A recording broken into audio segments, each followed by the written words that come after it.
Cette histoire se concentre sur Hal, un jeune fermier qui a consacré toute sa vie à la terre, étant le seul sujet qui l'intéresse vraiment. C'est pour cette raison qu'il vient d'atteindre le niveau 10 en tant qu'agriculteur.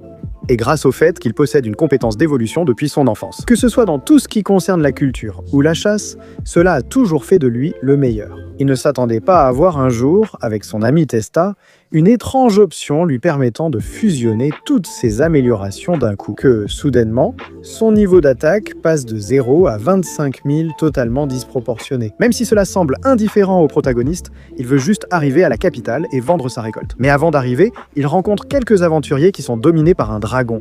Alors, avec sa bonté, le protagoniste fait exploser le dragon seulement avec une carotte. Pourtant, lorsqu'il arrive à l'entrée de la ville, il sauve aussi la princesse Fall, qui était sur le point d'être enlevée. Cependant, lorsque la jeune fille essaie de le remercier, même avec un cadeau, le gars disparaît pour pouvoir vendre ses pommes de terre, alors il parvient à s'éclipser, prendre son argent et partir. Cependant, le roi apprend qu'un groupe de démons veut attaquer la ville. C'est étrange car ils avaient conclu la paix avec cette race il y a longtemps. Malgré tout, le commandant Cécile fait évacuer le roi de la ville pour sa sécurité avant que sa vie ne soit en danger. Pendant ce temps, le protagoniste, profitant de ses pouvoirs, rencontre ce groupe de démons. Cela ne l'inquiète que parce que si tout le monde meurt dans la ville, ce n'est pas bon pour les affaires, alors il décide de se battre. Pendant ce temps, Cécile, qui dirige la retraite du roi, finit par révéler son identité en tant que chef du groupe de démons, et qu'il veut, de ses propres mains, en finir avec le vieil homme et sa fille, qui, bien qu'ils essaient de se défendre, n'y parviennent pas. C'est alors qu'au bon moment, le protagoniste arrive avec une bonne épée pour prendre la situation en main. Et même s'il n'a pas les bonnes armes, il est tellement fort que c'est une promenade pour lui. Et comme Cécile ne le prend jamais au sérieux, il finit par manger pas mal de poussière, sauvant ainsi la situation, repoussant les démons, gagnant le respect de tous et l'amour de la petite princesse. Même si encore une fois, cela ne l'intéresse pas, il veut juste aller planter quelques tomates. Alors, pour le convaincre, la royauté lui offre une grande quantité de terres fertiles, en échange au moins qu'il rejoigne la guilde des héros, au cas où il y aurait une urgence, Fall elle-même étant la plus attachée à lui pendant ce processus en tant que héros. Là, il rencontre Hélène, la réceptionniste du guilde, étonnée qu'un fermier vise la réussite. Pourtant, ses témoins et exploits font de lui la merveille du lieu. Bien sûr, comme tout novice, il doit accomplir des missions de collecte de plantes. Et c'est justement là qu'Hélène lui offre un manteau qui appartenait à son petit frère, dont elle a des souvenirs refoulés. En fait, pendant la mission du protagoniste, il tombe sur cette écaille, qui au début ne représente rien. Surtout parce qu'ici, ils sont attaqués par des orques en rut. Donc des amis de la guilde viennent les sauver, mais ils finissent par tomber justement sur le propriétaire de l'écaille, le dragon noir. Et en plus, il s'agit d'une aura tellement puissante que le protagoniste peut à peine lire ses statistiques, qui sont en gros de 250 000 de puissance, ce qui est très loin du protagoniste. Alors il se retire, et on découvre que cette bête est liée à la perte de mémoire d'Hélène.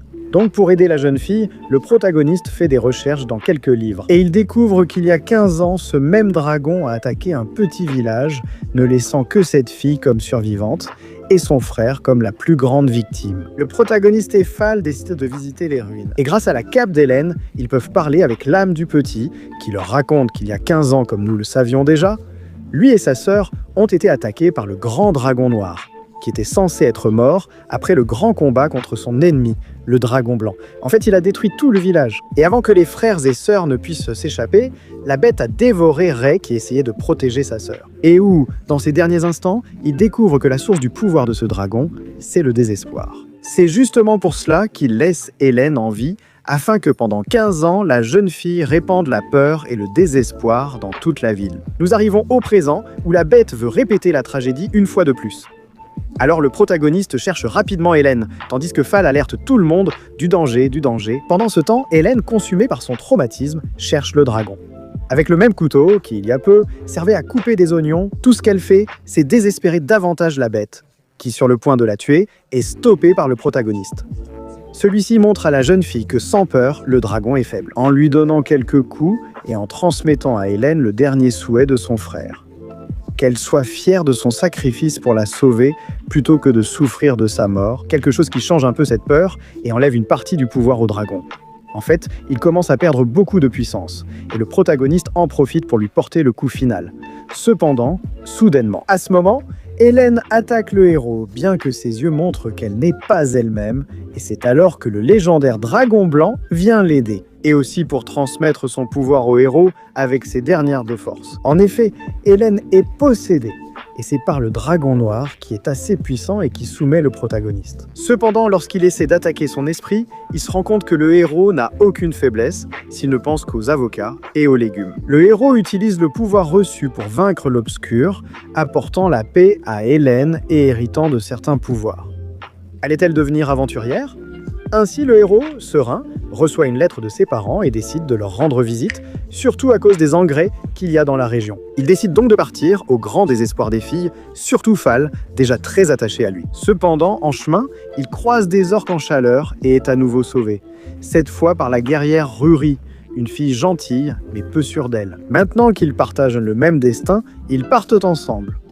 Peu à peu, la jeune fille s'attache au prota et découvre être l'héritière du héros légendaire. Ils s'entendent si bien qu'ils décident de former une équipe après avoir résolu le problème. Ainsi, le prota retrouve sa mère, qui s'avère être une femme très affectueuse avec son fils, mais assez méchante avec son mari. Ici, l'essentiel est qu'il apprend que les bandits recherchés par la fille n'existent pas. Donc inquiet, il arrive sur place et avec les indications de ce type mystérieux, il tombe dans un piège avec Ruri, qui essaie justement de se battre contre le type d'avant, qui s'avère être un véritable démon et un chef très puissant créant des illusions. C'est la faiblesse du protagoniste qui finit par être battu, tout comme Ruri, qui est tellement bloqué par ses insécurités en tant qu'héroïne que le démon ne fait que s'en servir pour l'humilier, prenant maintenant le protagoniste pour cible, car selon lui, il pourrait devenir une menace à l'avenir. Donc, il le soumet vraiment pas mal. Cependant, Ruri reste déprimée de ne pas être à la hauteur, malgré le fait qu'elle soit l'héritière d'un grand pouvoir. Mais quand le protagoniste, bien que très touché, se relève en usant d'astuces avec les engrais, alors Ruri le prend comme exemple à suivre et décide elle aussi de se battre, même si c'est une cause perdue. La surprise, c'est que, grâce à cette euphorie active de la jeune fille, ses pouvoirs d'héroïne se manifestent si puissantes, elle neutralise son ennemi, gagne la bataille instantanément et transforme son respect pour le protagoniste en amour. Après une nuit ensemble et un bon repos, ils rentrent en ville. Le protagoniste fait ses adieux à ses parents avec les bons conseils de sa mère. Elle ressent quelque chose d'étrange chez son fils et souhaite qu'il se consacre à ce qu'il aime sans agir par remords. Nous comprendrons cela plus tard. Ainsi, ils retournent en ville et nous voyons que maintenant, Fall se retrouve dans un problème, car elle est obligée d'épouser le prince de la ville d'Antisberg.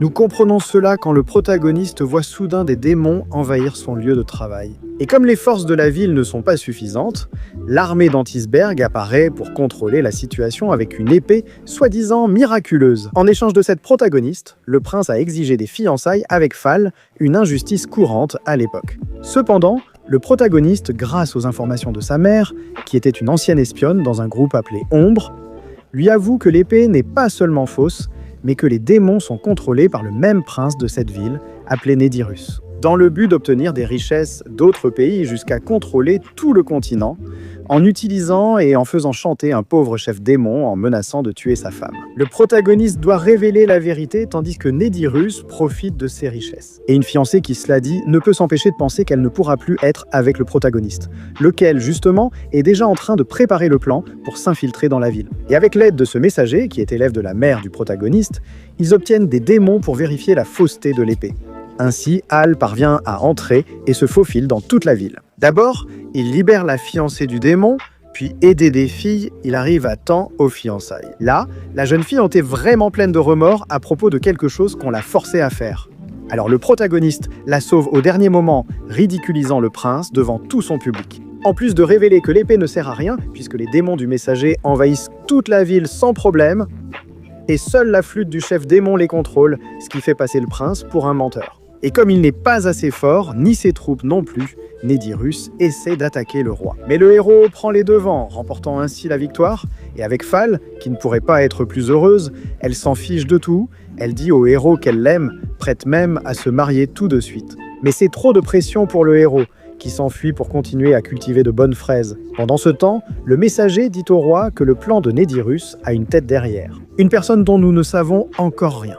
Donc pour l'instant, le héros continue ses occupations, tout en ayant quelques souvenirs d'une fille appelée Ilvia, qui fait partie du passé du héros. Enfant, alors qu'il apprenait à peine les bases de la cultivation, il faisait des livraisons de légumes dans la région. Un jour, il a vu cette orpheline frapper après avoir volé une récolte, sûrement parce qu'elle avait faim. Avant qu'ils ne la livrent aux esclavagistes, elle s'est échappée et le protagoniste est parti la chercher pour lui donner de la nourriture. C'est quelque chose qu'il commence à répéter jour après jour, gagnant ainsi la confiance de la petite. Et après un certain temps, alors qu'ils sont devenus plus proches, les mêmes fermiers qu'avant réapparaissent pour livrer la fillette aux esclavagistes. Et même si le protagoniste les supplie et leur promet des choses, ils refusent. Heureusement, Hal, avec toute sa prestance, parvient à trouver un accord. Non seulement cela, mais il offre aussi à la jeune fille la possibilité de vivre avec eux. Ainsi, 3 années passent, durant lesquelles les enfants se considèrent comme des frères et sœurs. Au point que la jeune fille ne les quitte pas un instant, car dans le reste de la ville, on la traite très mal. Cependant, un jour, Hal et Testa décident de partir à la recherche d'un prétendu trésor qui se trouve derrière la forêt, sans se douter du danger que cela représente. Car ils finissent dans une grande grotte, où le protagoniste fait la rencontre de cette sorte d'entité qui, soudainement, fait entrer en éruption le grand volcan. Même sauvés, les protagonistes font face à une ville et des cultures couvertes de cendres. Ainsi, dans un village aussi isolé, ils commencent à rationner la nourriture en attendant l'aide. Cependant, celle-ci n'arrive jamais. Le protagoniste, affaibli par ses blessures, pousse Ilvia à être très prudente. Mais elle sait qu'il a besoin de plus de nourriture. Et comme voler est devenu quelque chose d'interdit pour elle, quand il distribue les rations, elle reste sans manger pour tout donner au protagoniste, sous prétexte qu'il recevait déjà de l'aide. Cependant, la fillette fait cela tellement de fois que son corps atteint un état critique, et après une grande agonie, elle finit par mourir. Quand tout le monde l'apprend, il est déjà trop tard. Ce scénario a tellement marqué le protagoniste qu'il est devenu accro à la campagne. Quand il voit ses récoltes, il réalise combien il aurait pu nourrir la fille, ce qui reste son plus grand remords. Cela le motive à poursuivre et à approvisionner la ville. Et justement dans la forêt, il rencontre une fille abandonnée, appelée Lin, qu'il décide d'emmener chez lui. Et après lui avoir donné à manger, il l'emmène à la guilde où il découvre son village d'origine, alors il décide de l'accompagner car il la trouve assez désemparée. En plus, la ville a les meilleures asperges du continent. Après un voyage assez compliqué, car cette ville a beaucoup fermé ses portes, ils réussissent à entrer et découvrent que les gens agissent de façon très étrange, au point de sembler dérangés, la seule chose qui les protège de cette situation étant des pendentifs que la petite avait, comme le maire, qui semble étrangement indifférent à la situation de son village. Évidemment, c'est quelque chose de suspect pour le protagoniste, qui en plus est invité au château. Donc très méfiant, il arrive sur place, et sans surprise, il tombe dans un piège. Où justement, Lin est aussi complice, mais à cause d'un chantage auquel elle est soumise par ce démon, qui possède le maire et le village dans le but de trouver un réceptacle pour son âme. Justement, cette statue en construction dans la ville est en train d'être détruite par la fille, ce qui surprend tout le monde, puisque le protagoniste a toujours eu des soupçons à propos de tout cela, et il avait juste besoin de le confirmer. Donc, le protagoniste élimine la bête sans défense, libérant ainsi Lin, qui, surprise, tombe amoureuse du protagoniste, même si elle n'a qu'environ 10 ans. Malgré tout, le protagoniste, encore une fois, s'en fiche, et il retourne récolter quelques bons épis de maïs. Le problème est que le pire ennemi d'Hal, les plantes parasites, apparaît dans la série. De plus, comme elles envahissent la région, il doit voyager pour trouver des herbicides. Cependant, avant cela, il rencontre le père de Lin, qui lui propose un mariage avec sa fille, qui a environ 10 ans. Qu'il refuse évidemment, mais il finit par se faire frapper par les filles, qui, oui, deviennent jalouses, alors qu'il a quelques visions avec une sorte d'ange. Maintenant, il a de l'herbicide et doit retourner affronter le boss final, mais il rencontre Julia, une fillette maltraitée. Cependant, en la sauvant, il découvre qu'elle est l'héritière du roi démon, contrainte de fuir son royaume et de laisser sa famille ainsi que Volpe, son tuteur. Alors pour l'aider, il voyage avec elle jusqu'à leur territoire, rencontrant d'abord ce fameux Volpe qui finit par les attaquer sans prévenir car il est sous contrôle. Même si le héros tente de lutter contre l'adversaire, celui-ci est très fort. Sur le point de mourir, la mère du héros intervient pour les sauver, mais aussi avec une excuse assez forcée pour être là. Alors ils continuent ensemble jusqu'au château, où ils trouvent tout détruit, et quelques survivants mentionnent le nom d'une fille maléfique. Soudain, la supposée mère du protagoniste tente de tuer Julia, ce que le protagoniste soupçonnait, connaissant sa mère généralement plus affectueuse. La surprise, c'est que cet imposteur s'avère être Ilvia elle-même, celle que l'on croyait morte et pour qui beaucoup ont pleuré.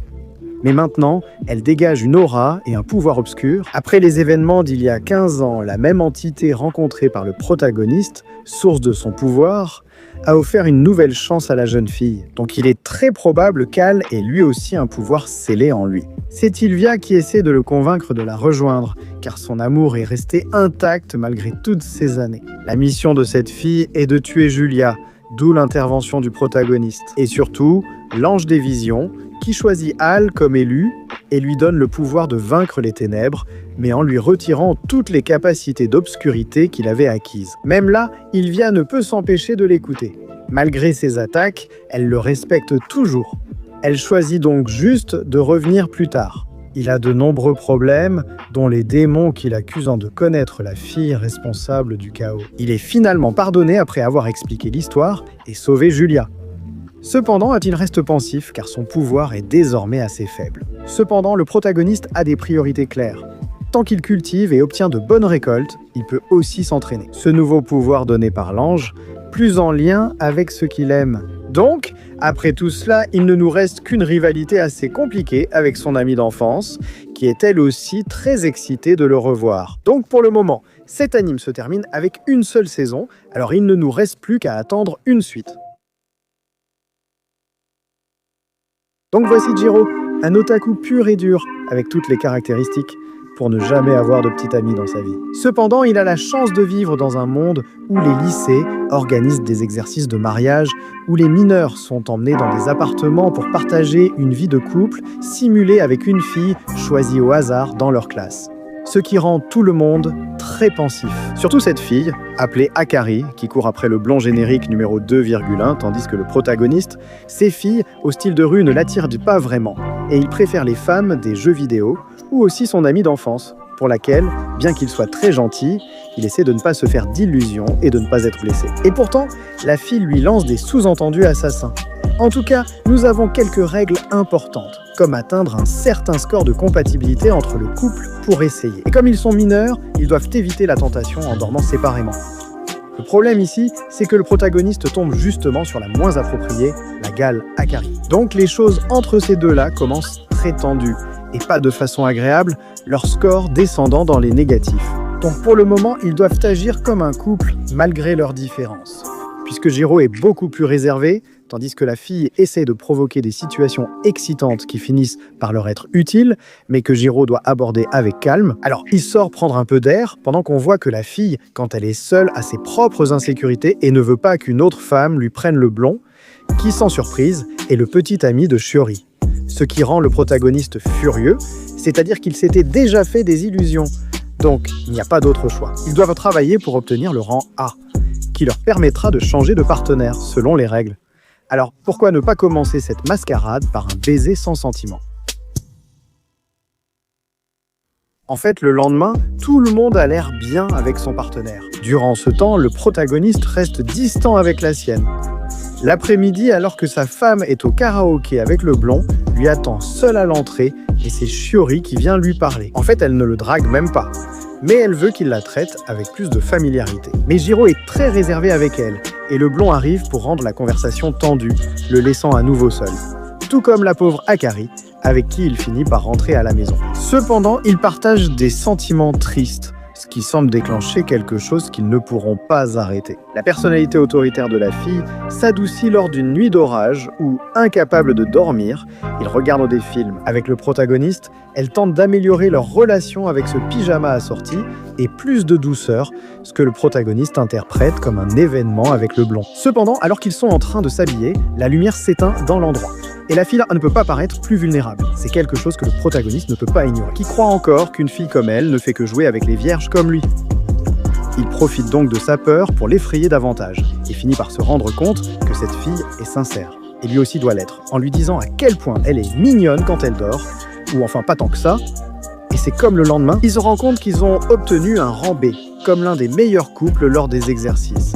Malgré leurs différences, contrairement à Shiori et le blond, qui n'ont pas la meilleure connexion, malgré les apparences.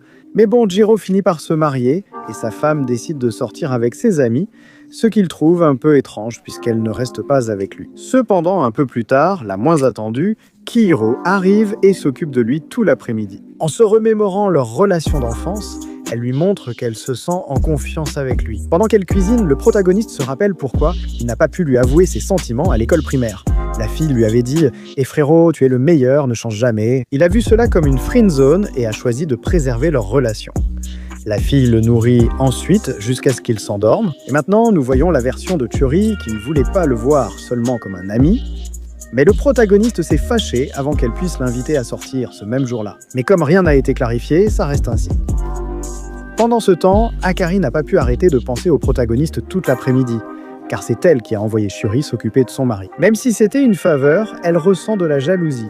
Ses amis croient que c'est à cause du blond, mais non, les choses changent. Le fait est qu'Akari rentre à la maison, et en voyant le protagoniste si enthousiaste à cause de la visite de Churi, elle ressent encore plus de colère dans sa poitrine qu'elle ne devrait pas avoir, puisque chacun a son amour impossible. Alors maintenant, Jiro doit aider Akari à préparer le déjeuner parfait pour le blond, puisque son plan de conquête est toujours en cours.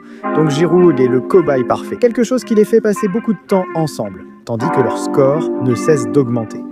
Cependant, la fille prépare tout selon les goûts du blond, et le protagoniste doit le comprendre. Alors quand elle est prête à partir, ils sont interrompus par Churi, qui apporte aussi de la nourriture qu'elle a préparée pour le blond, puisqu'elle connaît ses goûts, et c'est tout le contraire de ce qu'a fait Akari. C'est probablement pour cela que son déjeuner ne lui plaira pas, ce qui la rend déprimée. Le protagoniste tente alors de la réconforter en lui rappelant qu'elle peut essayer d'autres bonnes choses. Mais il ne trouve qu'à dire que son corps est attirant et que tout homme voudrait faire tiki-tiki. Pourtant, la fille ne se vexe pas, prend cela comme un compliment et lui fait des avances. Avec notre vierge de confiance qui comprend tout de travers et pense que la fille, forte de son expérience, veut juste le faire avec lui, comme avec n'importe qui. La fille, elle est pourtant plus nerveuse que lui et contrairement à ce qu'il pense, elle est aussi vierge. Le protagoniste la repousse et la met en colère, allant jusqu'à suggérer la fin du mariage, déclenchant alors le chaos et la chute du score. Pendant ce temps, Jiro, après 48 heures, commence à comprendre qu'il est responsable de ce qui s'est passé. Et aussi son score, qui pour Churi s'améliore beaucoup. Alors elle lui parle, lui donnant un peu de courage, et il prend son courage à deux mains pour rentrer à la maison et s'excuser. Avec la fille, dans sa chambre, lui avouant que de temps en temps, il fantasme sur elle, mais qu'il ne ferait pas ce genre de choses juste par désir, qu'il veut la traiter mieux avant cela. Alors la fille, toute excitée, en plaisantant, fait une sorte de déclaration juste pour taquiner. Mais vous savez ce qu'on dit, là où il y a de la rigolade, il y a de la saucisse. La fille prend ensuite conscience de ses paroles. Ils réfléchissent à leurs amours impossibles et pour l'instant ne veulent pas changer de partenaire. Ils profitent de l'occasion après les cours pour que chacun parle avec son amour.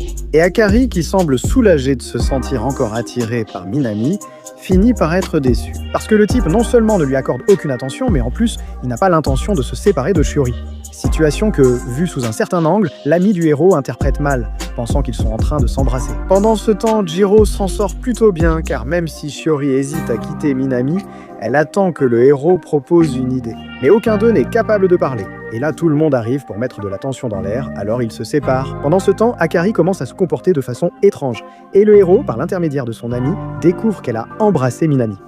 C'est quelque chose qui devrait le rendre heureux, mais en réalité, il est jaloux. Ainsi, lorsqu'il rentre et trouve la fille distante, il tente de la féliciter sans y parvenir à cause de sa colère. Pourtant la fille comprend et lui explique que c'est l'inverse. Elle ne pourra sans doute pas rester avec le blond, même en faisant la forte. Mais le héros, conscient de ses efforts, la serre dans ses bras pour la réconforter. Plus tard, le héros pense qu'elle a peut-être pu se sentir mal à l'aise. Mais en réalité, cela fait que la fille se rapproche encore plus de lui, créant une tension affective et sensuelle que ni l'un ni l'autre ne peut éviter. Elle avoue alors que ce baiser, contrairement à ce qu'il croit, était son premier, de quoi bouleverser même le plus puceau du quartier. Leur relation progresse donc. Churi non plus ne compte pas abandonner. Aidée par son amie, elle reste seule avec le protagoniste pendant le ménage pour tenter d'être plus audacieuse et l'embrasser. Pendant ce temps, Akari apprend, en mangeant avec ses amis, que certains couples de travaux pratiques sortent vraiment ensemble, ce qui les rend pensifs. Pendant ce temps, Jiro ne sait pas quoi dire à Shiori, et elle, en essayant de l'embrasser, se ravise au dernier moment, mais Akari parvient à en voir un peu. Le soir, elle attend le protagoniste avec du lait chaud. Ils évoquent alors les bons moments avec leurs amours respectifs. Mais c'est juste pour se taquiner, car à ce moment, l'ambiance change complètement. Quand Akari demande au protagoniste de l'appeler par son prénom, elle avoue par inadvertance qu'elle paraît la seule amoureuse en l'appelant ainsi, perdant le contrôle même sur ce qu'ils disent. Et on le voit le lendemain, quand après l'annonce des examens en binôme, Akari veut aller au karaoké avec des amis. Mais le protagoniste, avec plus d'autorité, la convainc de rester étudier et Akari pense que le protagoniste fait cela uniquement pour obtenir le rang A et être avec Shiori, ce qui est en partie vrai. Pendant leurs études, ils souhaitent s'entraider, mais les hormones prennent le dessus. La fille taquine le protagoniste jusqu'à ce qu'il perde le contrôle, ce qu'elle ne pensait pas possible, et elle en subit les conséquences.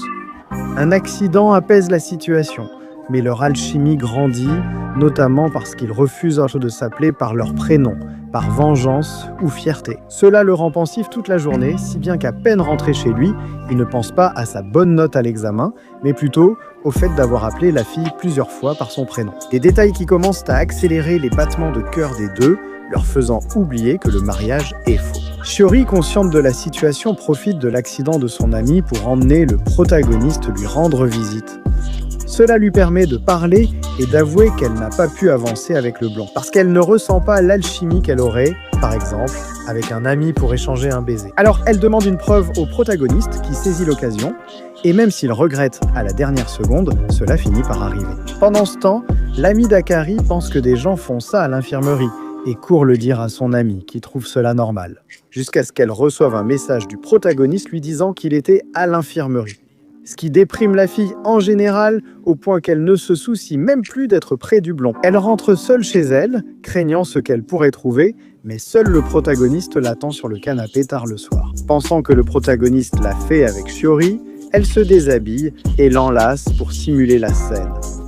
Au réveil, le protagoniste ne sait pas ce qu'il a fait la veille, et la fille le convainc qu'ils l'ont fait. Le protagoniste admet ne plus être vierge, ce qui rassure la fille car cela prouve qu'il ne s'est rien passé avec Shiori. Mais cela n'exclut pas qu'il puisse se passer quelque chose entre eux. La timidité demeure un problème et le protagoniste s'éloigne. Sa relation avec Shiori après le baiser reste aussi compliquée. Pendant ce temps, Akari semble perdre de l'intérêt pour le blond, et ses amis craignent que ce soit à cause de l'ambiance forcée où elle se trouve. Elle décide donc de l'inviter au festival et organise tout pour que Minami y soit aussi. Ainsi, Jiro s'occupe pratiquement d'habiller sa femme pour qu'elle voie un autre homme, ce qui lui cause un peu de jalousie. Mais il doit respecter l'accord qu'ils ont. Au festival, la jeune fille s'est préparée, mais a découvert que le blond n'a pas pu venir car il est resté travailler. Quelque chose qui, pour une raison quelconque, la soulage et la déprime aussi un peu. Encore plus lorsque, peu après, elle voit Minami justement au festival avec Shiori. Il a pris cette route pour aller au travail, mais la jeune fille a mal compris la situation et veut fuir. Pendant ce temps, Jiro pense chez lui à ce que vit sa femme. Quand soudain, son téléphone sonne, avec une Akari en larmes et très vulnérable qu'il n'hésite pas à aller chercher. Cependant, elle se trouve juste à côté de la porte. Alors, ce que fait Jiro, c'est lui souhaiter la bienvenue et la réconforter pour qu'elle puisse au moins profiter des feux d'artifice. De plus, Jiro admet qu'il était un peu jaloux. C'est quelque chose qui émeut la jeune fille, qu'il finit par enlacer par derrière tout en l'appelant par son prénom.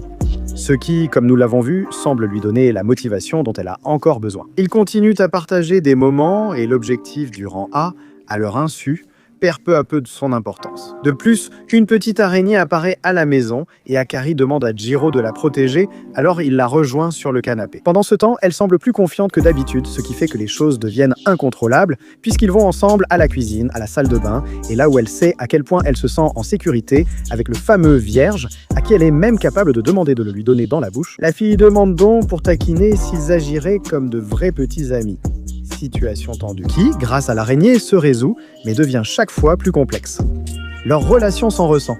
Pendant ce temps, Shiori ne sait plus comment arranger les choses. Avec le protagoniste et grâce au conseil du blond, elle réalise que c'est le manque de courage qui lui manque, comme le dit aussi son ami, dont on apprend qu'elle l'aime. Mais bon, Shiori et le protagoniste finissent par se retrouver près d'un restaurant. En clarifiant le sujet du baiser, où elle avoue qu'elle a apprécié l'exemple qu'il lui a donné, cependant, il y a toujours cette barrière d'amitié que tous les deux ont créée. Alors ils se disent au revoir. Pendant que les étudiants se préparent pour les vacances, où le protagoniste reçoit un travail à temps partiel à la plage, où il a justement une nouvelle opportunité avec Shiori, qui va aussi travailler à cet endroit. Cela lui donne toutes sortes d'idées sur ce qui pourrait se passer avec elle. Cependant, lorsqu'il rentre à la maison, il trouve Kari en train d'essayer un maillot de bain, qui ne cache pratiquement rien et qui plaît au protagoniste. mais cela le dérange que d'autres personnes la regardent. Alors la fille en profite pour le taquiner un peu avec Shiori. Mais elle reconnaît qu'il va lui manquer. Alors ils échangent l'énergie dont ils auront besoin ces prochains jours. Pendant qu'elle lui dit qu'elle mettra quelque chose de plus décent pour réserver ce maillot de bain uniquement pour lui. Imaginez l'émotion, cependant. En réalité, ils finissent tous les deux avec le même travail, mais avec des groupes d'amis différents. Ainsi, le protagoniste se retrouve dans la zone avec Shiori. Pendant ce temps, le blond reste avec Akari, à qui, en détail, il ne fait plus attention lorsqu'elle s'approche, tandis que les deux autres sont très proches et s'amusent à tout détruire. C'est finalement elle qui prend l'initiative en lui disant de ne pas la quitter des yeux. C'est très compliqué, mon pote. Mais bon, ils sont interrompus. C'est le moment d'aller à la plage et tout le monde prépare ses maillots de bain. Akari porte quelque chose de très différent de d'habitude. Tout cela à cause de Jiro, ce qui le rend heureux, même si Shiori reste très proche. On voit qu'elle veut évoluer et se rapprocher du protagoniste. Pendant ce temps, Akari ressent un peu de jalousie face à ce qu'elle voit, alors elle profite du fait qu'elle doit faire des courses pour partager un moment. Comme un couple marié, Jiro est admiré car il a une petite amie très jolie, au point qu'elle se fait harceler par des inconnus. Et le protagoniste doit faire preuve d'un peu de virilité, ce qui surprend totalement la fille, qui plus tard prend un bain avec ses amis pour se détendre un peu. Cependant, elle a l'habitude de sortir du bain, pour qu'ils se retrouvent et continuent à partager des moments, ce qui est étrange, car en ce moment, ils ne sont plus ce couple marié d'entraînement, et le protagoniste se sent mal à l'aise. Il n'aime pas que les autres les voient, ce que la fille refuse aussi, mais elle veut qu'ils se rapprochent. Quand il l'appelle par son nom de famille, elle se fâche et ils se retrouvent. Plus tard, à la plage, où elle lui montre le bikini qu'elle a préparé uniquement pour lui. Pendant ce temps, elle lui dit qu'elle n'aime pas qu'il ne se comporte pas comme un couple marié, car elle s'y est déjà habituée, allant même jusqu'à le laisser la regarder autant qu'il veut, se comportant de plus en plus comme un vrai couple, plutôt que comme un couple forcé. Cependant, c'est à ce moment-là que Shiori apparaît, et le protagoniste se cache avec la fille, dans cet endroit étroit et très dangereux. Elle sent que Jiro ne peut rien montrer devant les autres, ce qui complique tout. Jusqu'à ce que les filles partent, où cette rage qu'il ressentait se transforme en désir.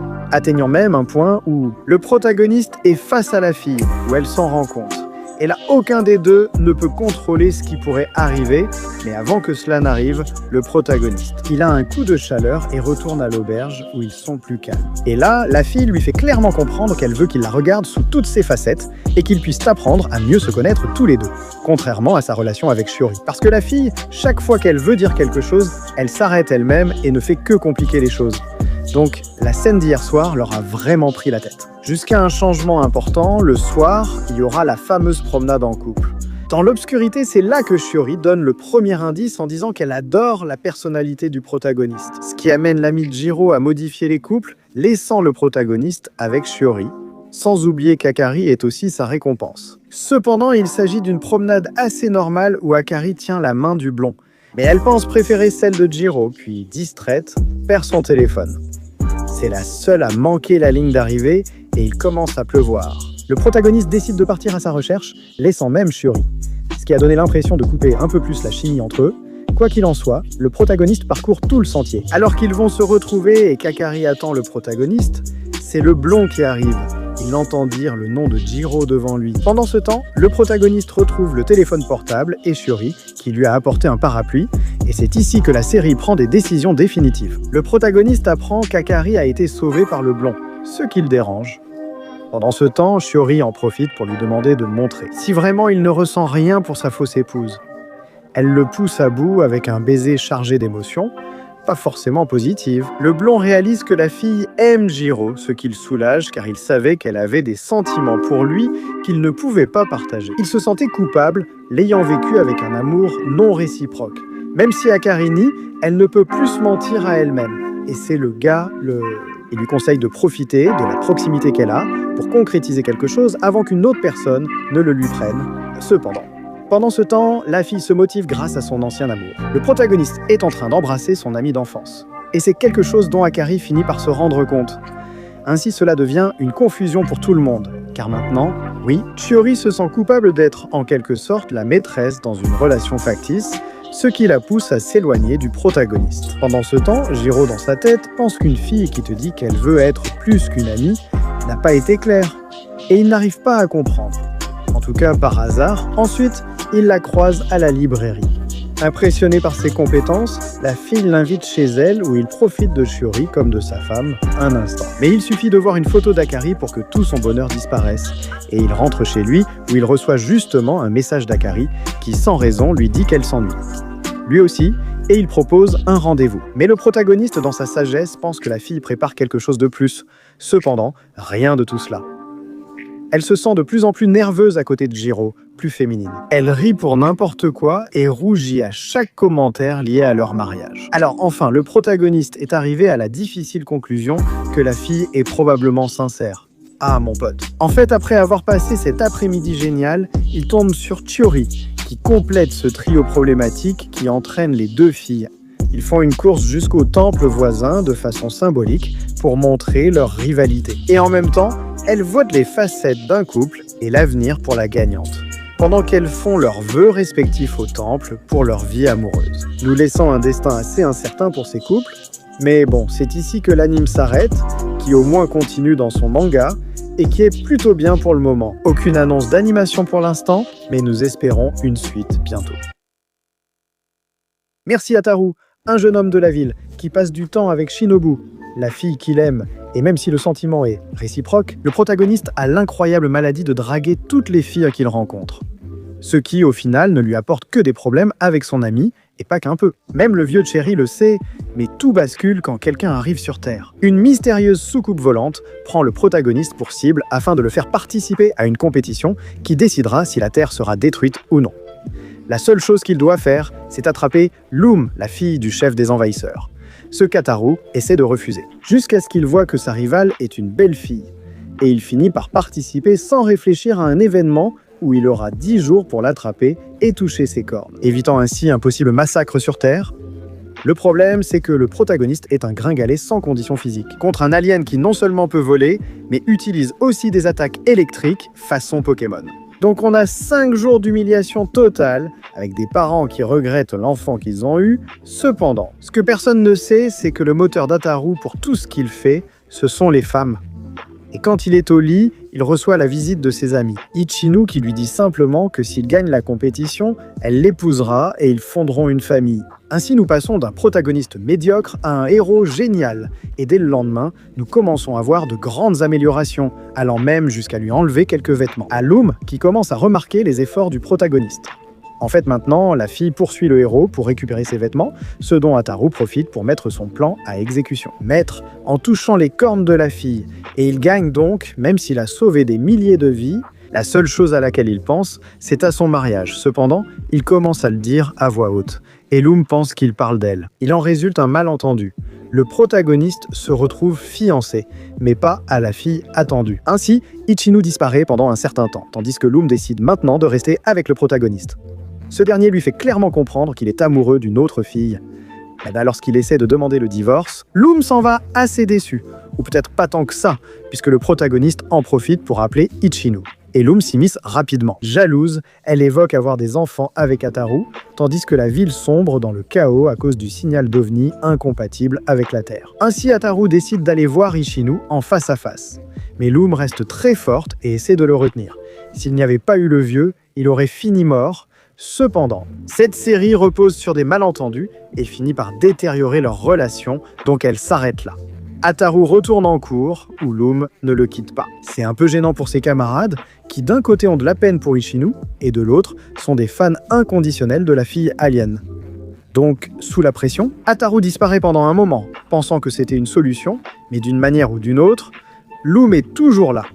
Donc à cause de tout ça, il finit par tomber sur Sakura. Une mystérieuse fille qui a la particularité d'être toujours malade. Et pourtant, le protagoniste ne peut pas s'empêcher de la draguer. Et après avoir un peu parlé, il découvre qu'elle est aussi une exorciste. Celle-ci sent que le protagoniste est victime d'une malédiction qui lui porte malheur avec les femmes. Heureusement, elle a déjà la solution et l'emmène au temple où se trouve le vieux chéri. La femme organise un rituel qui crée un véritable chaos.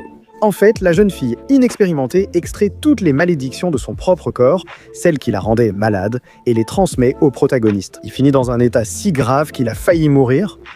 Du coup, Il n'avait plus vraiment envie de disparaître à nouveau. Cela dit, même dans le coma, il suffit d'entendre la voix de l'infirmière de l'hôpital pour qu'il se réanime instantanément et commence à la draguer. Un vrai génie, vraiment. Loom ne rate jamais une occasion de le punir, car pendant qu'il drague, elle était très inquiète. Pourtant, Taru ne le voit pas de cette façon. Et après s'être lassé que la fille soit aussi collée à lui, il demande de l'aide à Cherry, qui fait pratiquement tout. Et il lui fabrique des rubans qui, s'ils sont placés sur ses cornes, annulent ses pouvoirs. Alors il fait tout le spectacle du petit ami qui offre un cadeau à sa copine, et Loom y croit complètement. Le problème, c'est que ça ne résout rien, car ne pouvant plus voler. La fille s'éloigne encore moins, et même si elle ne le frappe plus d'éclairs, elle doit passer les nuits chez lui, ce qui déplaît au protagoniste. D'autant plus que des camarades tentent de lui voler sa petite amie, il n'est donc jamais tranquille. Cependant, avant qu'il ne puisse lui enlever les rubans, Loom finit par tout découvrir grâce à une lettre de Cherry. Cela ne la pousse pas à le quitter, elle restera pareille. Mais elle augmente l'intensité des punitions pour un protagoniste qui n'a pas d'autre choix que de s'y habituer. Ce qui pose problème à Taru, c'est que le lendemain, à l'école, apparaît Mando, le gars cool et parfait en tout, qui arrive comme nouvel élève. Toutes les filles tombent amoureuses de lui, même Shinobi, qui, lassé par l'amour de Loom, se tourne vers un autre. Le protagoniste ne le supporte pas. Ainsi commence une rivalité entre ces deux-là, surtout parce que Kendo tombe amoureux de l'homme au premier regard, alors ils en profitent. Et quand vient le moment d'élire un nouveau président de classe, Kendo se présente avec des règles qui ne favorisent que les filles et qui punissent sévèrement les garçons. Ainsi, les garçons décidant de prendre le plus idiot comme représentant pour les sauver de cette situation, ce qui finit par un vote à égalité. Ainsi, la meilleure solution pour Mando est un duel officiel. Cependant, le protagoniste est déjà un expert pour s'échapper, et c'est Loom qui, pour protéger son mari, finit par accepter le duel, qu'elle gagne seulement grâce à une grande décharge électrique. Ce qui, curieusement, rend le masochiste Kendo encore plus amoureux de Loom et le protagoniste. En tant que nouveau président, il tente d'impressionner Shinobu, mais elle lui dit clairement qu'elle aime désormais Kendo, parce qu'il est justement l'opposé du protagoniste. C'est en gros un triangle, voire un quatuor amoureux. Malgré tout, Taro ne renonce pas, et comme ils sont emmenés en excursion dans la forêt, ils profitent dans des grottes sombres pour vivre une scène romantique classique avec la fille qu'ils aiment. Le problème, c'est que Kendo poursuit Loom, et ça finit mal, parce que pendant que Shinobu veut l'attention de Kendo, Kendo essaie de séparer les protagonistes, et Loom ne va pas s'éloigner une seule seconde de son mari. Ainsi, au final, ceux qui finissent le plus proches sont les deux hommes du groupe. Et c'est là qu'on voit à quel point Kendo est assez drôle. En effet, quand les femmes ne le regardent pas, il devient une vraie poule mouillée. Quoi qu'il en soit, tout le monde se retrouve. Et Loom décide de chercher une sortie, cependant, en utilisant ses pouvoirs. Elle active un vieux vaisseau spatial qui, même s'il leur offre une grande sortie, s'active et libère des oiseaux extraterrestres qui ont une mission avec cette sorte de capsule. Le problème, c'est que le groupe des protagonistes était tout prêt. Et ces oiseaux finissent par expliquer qu'ils transportent une princesse qu'ils recherchent. L'humain parfait comme époux, et même si les créatures savent que Kendo est le candidat parfait, le protagoniste est bien plus rapide. Et il décide d'embrasser la fille. Ce qui est justement la condition pour la réveiller. Et même si Loom essaie de l'en empêcher, cela lui est impossible. Et la fille, appelée Kurama, se réveille en pensant que celui qui l'a réveillée sera son époux. Est-ce Kendo ? C'est quelque chose que Loom utilise pour qu'il suive ce plan et laisse Tataru tranquille. Le problème, c'est que c'est une tradition extraterrestre. Et ils doivent vraiment lui dire avec qui elle devra se marier et avoir des enfants. Ainsi, c'est le protagoniste qui saisit cette opportunité. Cependant, pour la fille, c'est comme si on lui annonçait la pire nouvelle de sa vie. Elle prend donc le temps d'enquêter pour éviter d'épouser quelqu'un d'aussi laid. Elle cherche à connaître les punitions liées à la désobéissance de cette tradition et découvre que tout vient de la décision d'un vieil homme il y a des millénaires. En l'apprenant, elle se sent libre de choisir son époux. Cela dit, le protagoniste lui fait aussi voir la faiblesse de Kendo pour qu'elle perde tout intérêt. Et tout simplement, la fille disparaît pour parcourir le monde et tomber amoureuse par elle-même. Nous revenons à la normale, même si une nouvelle infirmière arrive à l'école. Mais dès qu'ils apprennent qu'elle est très belle, le protagoniste est le premier sur place. Il découvre alors qu'il s'agit de Sakura, l'exorciste, est maintenant la fille la plus convoitée de l'école. Celle-ci, pour son premier travail, reçoit des gants soi-disant maudits. Et par quelques coïncidences, l'un des gants finit entre les mains d'Ataru. À cause de cette malédiction, il enlace toute personne devant lui. Puis il crée un spectacle dans l'académie, parfois avec des situations étranges. Akane explique la situation à tous, et pour montrer l'exemple, met l'autre gant au protagoniste, qui attrape puis donne un grand coup. Le problème, c'est que c'est elle qui s'accroche au protagoniste. Et cette fois, Ataru préfère encaisser le coup en protégeant la fille, qui en profite pour se coller encore plus à lui. Ce qui fait que le protagoniste se prend toute une raclée, ce qui enthousiasme l'autre fille à cause du sacrifice du protagoniste, qui au final, et après avoir beaucoup souffert, on lui enlève les gants et il rentre à la maison. Pendant ce temps, l'autre fille s'attache aux traditions humaines, surtout en voyant comment les couples de petits amis se tiennent la main. Quelque chose à quoi le protagoniste ne prête pas attention pour l'instant, puisqu'il est de retour en cours. Tous les hommes ont plus de problèmes, comme être jaloux que Mando attire l'attention et reçoivent des lettres de toutes les filles. Parce que leur véritable plan est d'envoyer une lettre au plus naïf avec le nom d'une fausse fille, qui lui déclare sa flamme et qu'il fasse honte à Kendo. Et même si au début cela fonctionne et que Taro est plus qu'heureux, il y a deux problèmes, c'est que, en voyant son enthousiasme pour la lettre d'une autre fille, il devient déprimé. De plus, Mando exige des preuves concernant cette femme. Et comme le protagoniste est convaincu qu'elle est réelle, il parie 10 000 $. Alors, ses camarades, pour ne pas l'abandonner, paient une fille pour qu'elle fasse semblant d'être une étudiante. Le problème, c'est que le jour du rendez-vous, elle ne peut pas venir. Et Lum est la seule à être au courant de cela, donc en partie, elle se sent rassurée pour son mari. Mais elle sait aussi que c'est une bonne façon de lui donner une leçon pour avoir été trop dragueur. Cependant, dans l'après-midi, pendant que le protagoniste et Mando attendent la prétendue fille, l'homme sait qu'elle ne viendra jamais. Ce qui, petit à petit, lui ronge le cœur. Et même si elle veut jouer la méchante, elle ne peut pas laisser son mari être humilié. Ce sont ses propres mots parce qu'elle l'aime. Ainsi, dans les derniers instants, alors qu'Ataru perd espoir, une jolie fille apparaît, laissant tout le monde surpris. Et elle part avec le protagoniste, qui est le seul à vraiment la reconnaître. Ils rentrent ensemble à la maison et c'est là que, pour la première fois dans la série, le héros se demande si Lu a toujours été aussi jolie. Et c'est ici, en se rappelant ce qui s'est passé le matin, qu'il lui prend la main sur le chemin du retour. Au moment parfait, donc, on a une scène assez jolie. Quelques jours plus tard, elle décide d'emmener le héros sur planète pour partager cela avec lui. La guerre annuelle de sa famille contre d'autres nations. Et même si au début, cela semble être un massacre cruel, où Ataru craint pour sa vie. Il s'avère que c'est une compétition dans le style d'un festival scolaire, avec des chefs dont Ataru tombe amoureux de l'une d'elles, qui se trouve être une amie de Lu. Le fait est que, pour l'utiliser à son avantage, la fille joue le jeu, ce qui fait que Lu perd le contrôle et qu'il finisse par être vaincu. Là, le protagoniste prend toute la faute et rentre chez lui après une grosse raclée. Shinobu décide alors de s'occuper de lui, puisque Lu utilise le même portail laissé. Dans la chambre du protagoniste, il est allé rendre visite à une autre amie très proche. Le problème, c'est que cette fille arrive accidentellement dans la chambre du protagoniste. Et rien qu'en la voyant, Ataru se couvre immédiatement et décide d'attaquer. Et cette fois, comme il s'agit d'une fille très libérale, avec la gentillesse du protagoniste, ils ont failli aller plus loin avec la soi-disant amie proche.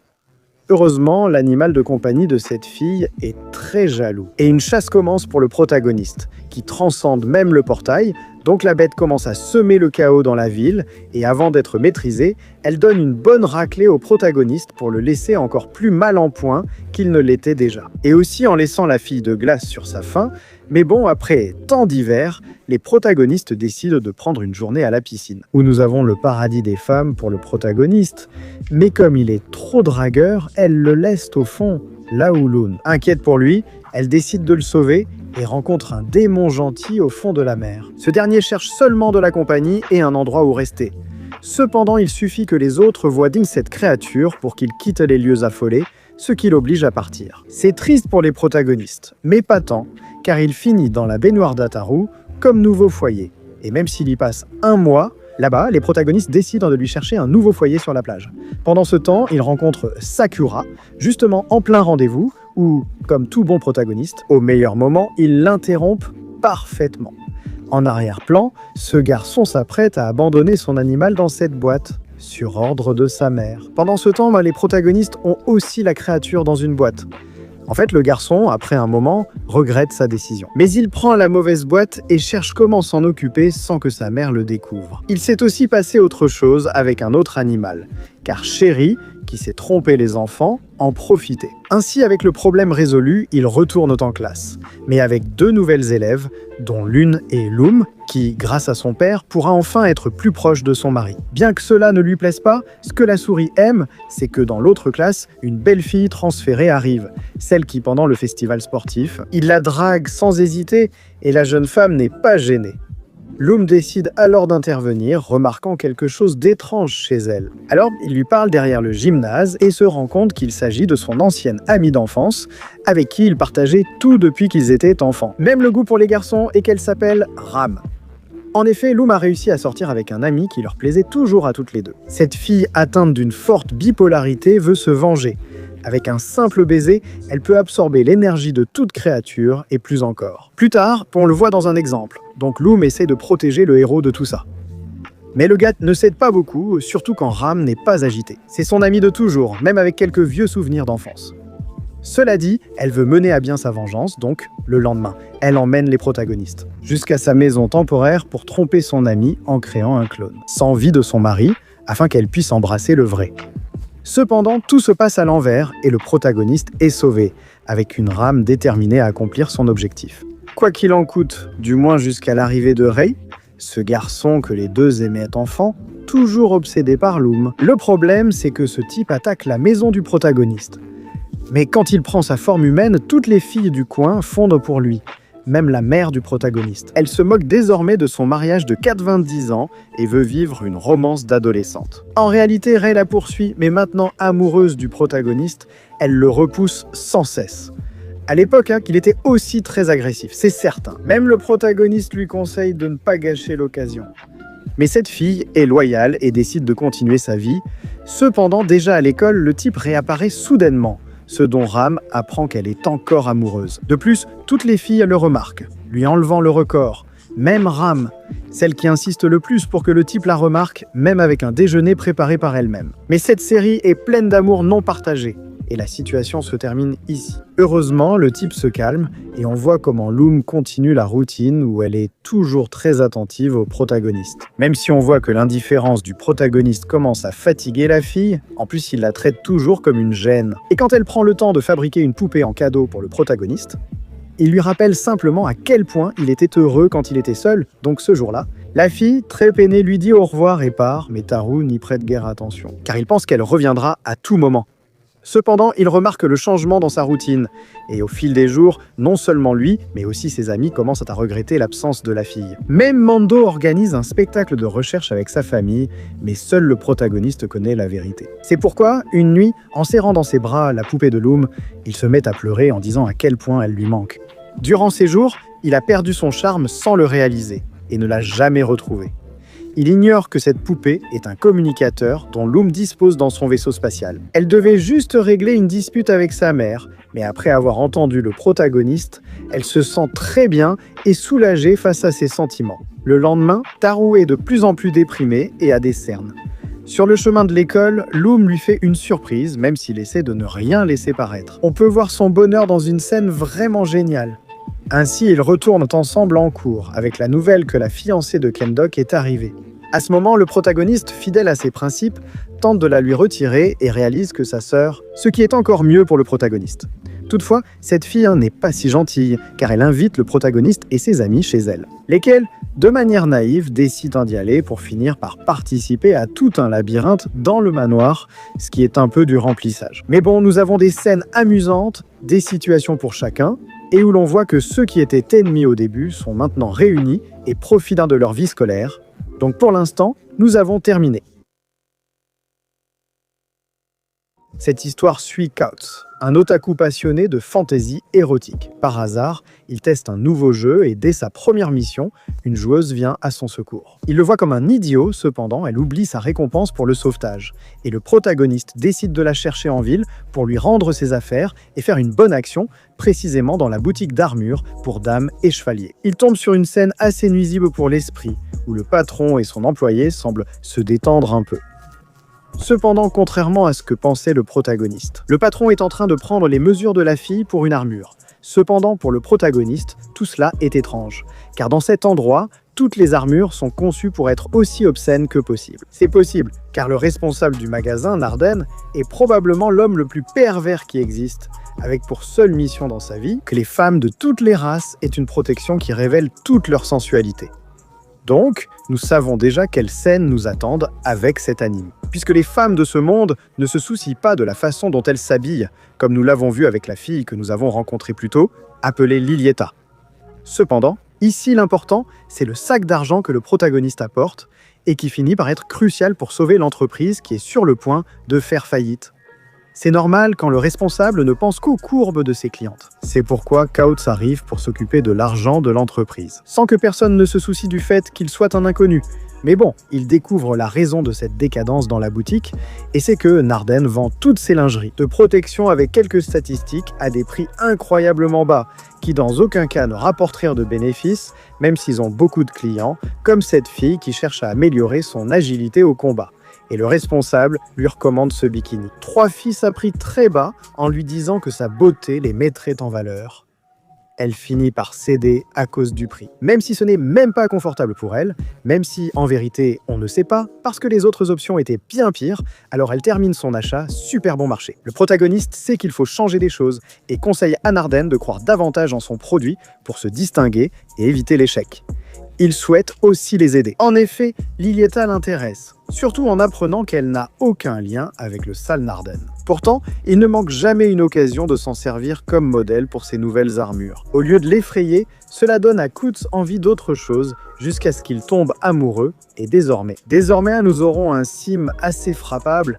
Cependant, ce n'est qu'un effet de l'armure qui peut facilement être corrigé avec des objets magiques. Même si son attirance pour cette fille ne disparaîtra sûrement pas. Surtout avec tout ce qui s'effondre pour le protagoniste, lorsqu'il apprend que Lilieta vit littéralement avec son patron. Et pas seulement ça, il la nourrit, lui donne du travail, contrairement au protagoniste, qui est le plus faible du quartier. La fille possède une force extrême, ce qui rend difficile pour elle de trouver du travail dans certains endroits. Et le responsable est le seul qui ait eu confiance en elle, ce qui réduit à néant tout espoir de conquête pour Kaoz. Cependant, Narden est plus insouciant que prévu, et comme il l'a déjà dit, il ne s'intéresse pas à elle tant que... Elle pleure un peu. Il leur dit même que si Kaoz veut aussi vivre avec eux, c'est parfait. En fait, il pourra être dans une chambre à côté d'elle, où selon l'imagination du protagoniste, toutes sortes de situations peuvent surgir pour lui donner cette attention. Avec des femmes, il n'a pas eu l'occasion d'expérimenter. Mais bon, maintenant, ils passent tous plus de temps ensemble, et le petit couple gagne en confiance. Avec des choses typiques de l'anime, comme s'appeler par leur prénom. Et ces trucs de japonais d'ailleurs, plus tard, la fille cuisine pour eux deux, et le protagoniste, il s'en est fallu de peu pour qu'il termine la série. En entendant que la fille lui dit qu'elle aimerait lui cuisiner pendant longtemps, ça l'a pratiquement excité. Et ce n'est pas fini, car pendant que la fille prend une douche, le protagoniste est sur le point de recevoir le paiement pour son travail. Cependant, il ne veut pas accepter, connaissant la situation de l'endroit. Jusqu'ici, tout est assez normal, sauf que Narden commence à devenir un peu étrange. Pour Kaoz, il vaut mieux prendre l'argent avant qu'on ne le paie autrement, par exemple en lui cassant la queue. C'est alors qu'il entend un bruit dans la salle de bain. Lilieta s'est évanouie. À cause de la chaleur de l'endroit, le protagoniste en souffre aussi, mais pas à cause de la salle de bain. Narden ne pense toujours qu'aux costumes érotiques comme solution. Il garde son calme et sauve la situation, même si pour le protagoniste, ce n'est pas idéal. Pour l'instant, il vaut mieux qu'il se distrait en faisant le ménage. Cependant, une nouvelle fille arrive au magasin. Même si elle était couverte de sang, il s'avère que c'est une guerrière nommée Frêle, et elle cherche une armure. En effet, celle qu'elle possède est usée et tachée de sang de gobelins. Cependant, lorsque le protagoniste essaie de lui proposer des options, il n'y a que des tenues très indécentes qui ne peuvent s'y pas manquer. Alors, elle choisit la moins pire. Et il le remet à la fille, dont il est surpris par ses énormes attributs, et encore plus lorsqu'elle l'appelle dans la cabine d'essayage et lui laisse voir de plus près. Il meurt à nouveau, incapable d'arrêter d'imaginer toutes sortes de choses, dans une boucle dont j'ignore si elle est bonne ou mauvaise. Quoi qu'il en soit, en attendant, il décide de nous raconter l'histoire d'origine de Narden, qui curieusement était un prodige de la magie depuis son enfance. À tel point qu'à 10 ans, il était l'invincible du village, sans jamais perdre, du moins jusqu'au jour où il est tombé sur ce que l'on connaît dans ce monde. Comme guerrière sexy, une combinaison de combat et de sensualité. Littéralement, c'est son nom, et c'était une femme capable de bloquer n'importe quelle attaque de ses ennemis. Simplement avec ses mouvements sensuels, Cela fait comprendre au garçon qu'il ne pourra jamais la vaincre. Cependant, il sait qu'il peut apprendre d'elle. Ainsi, en devenant une sorte d'élève efféminé, c'est ainsi que Mina finit par développer ce goût pour les tenues audacieuses des guerrières. Cependant, comme tout, après avoir fait ses adieux à sa maîtresse et promis de lui fabriquer la meilleure armure, un homme poursuit son voyage pour créer le vêtement parfait. Au fil des années, il n'a réalisé que des prototypes, jusqu'à aujourd'hui, une grande histoire. Puisque c'est un mensonge, poursuivons, car Kautz a plus de soucis. Frel refuse de quitter la boutique et entraîne encore plus de dépenses incontrôlables pour le protagoniste. Et la meilleure solution pour Narden et son esprit de génie, c'est de l'embaucher et d'assigner le protagoniste pour qu'ils doivent maintenant la former. Pendant ce temps, elle ne cesse de lui faire des insinuations osées, même lorsque de nombreux slimes ennemis apparaissent en surplace. La fille demande au protagoniste de se cacher derrière elle, littéralement derrière elle.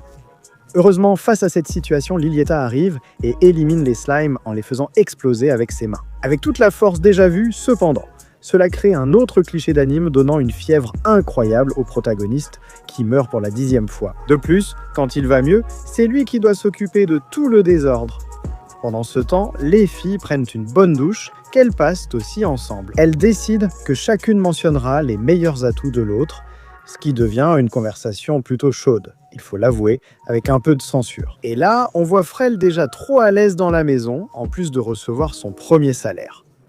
Le type sort de l'argent de son cul. Avant de continuer, une nouvelle cliente arrive au magasin. Elle est très petite, donc pour le protagoniste, il est normal de la traiter comme une enfant.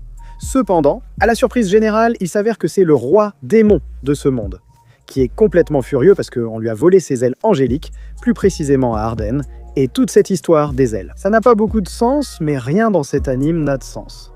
Et comme on peut le voir, malgré sa taille, la fille a un grand pouvoir. Cependant, pour le moment, c'est une loli au fort tempérament, apparemment gentille. Lorsqu'on l'invite à manger et qu'elle partage, elle découvre peu à peu la personnalité de chacun. Par exemple, avec l'esclave du magasin, la fille à forte poitrine masculine, la timide à forte poitrine, et l'amour de sa vie, qui est Arden, et qui lui a volé ses ailes angéliques. Ainsi, toute cette ambiance pour elle, plongée dans les ténèbres. C'est nouveau! Tout le monde rayonne de bonheur. Mais ici, tout change. La bipolaire, consciente qu'elle n'a besoin de rien, libère une vague d'obscurité avec une partie de son pouvoir, recouvrant la ville et éliminant villageois et surtout clients. Comme ça, ils vont prier. Et pas contente de cela, maintenant, elle décide d'attaquer nos protagonistes, en commençant par les filles. Parce que cela se prête à une certaine situation cliché d'anime. Tu sais, donc face à la situation, Flel utilise ses compétences pour la sauver. Pendant ce temps, Narden, qui était actif sur la scène, utilise sa technique maîtresse pour étourdir la démone. Pendant qu'ils en profitent pour chercher un endroit où se cacher pour le moment. Tout cela grâce à Narden, qui a choisi de nommer Nardin un nom original. Pourtant, il reste dos au mur. Et le mieux serait de remettre les ailes célestes, cependant, pour le chef.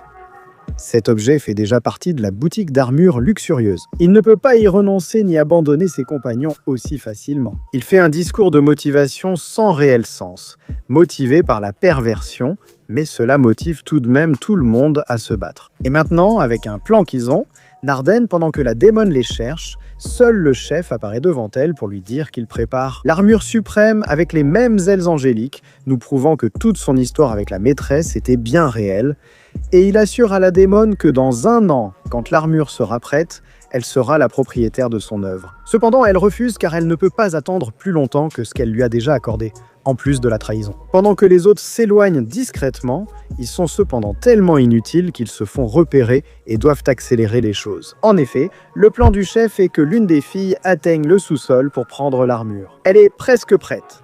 Même prototype, elle possède des ailes angéliques comme ultime recours pour sauver le monde, toujours rongé par les ténèbres. C'est pourquoi la guerrière utilise toute sa force pour faire gagner du temps à Lilieta. Mais cela ne suffit pas contre le roi démon, et les 2 autres vont être capturés. Le protagoniste, qui comme il n'a pas d'affinité avec la magie, n'en subit pas non plus les effets, ça le rend juste un peu fiévreux, je ne vais pas te mentir. Ce qui lui permet de gagner assez de temps. Pendant ce temps, la femme descend au sous-sol et s'équipe. Pourtant, le protagoniste a la volonté. La démone prépare une attaque qui détruira toute la boutique et ce qui reste de la ville.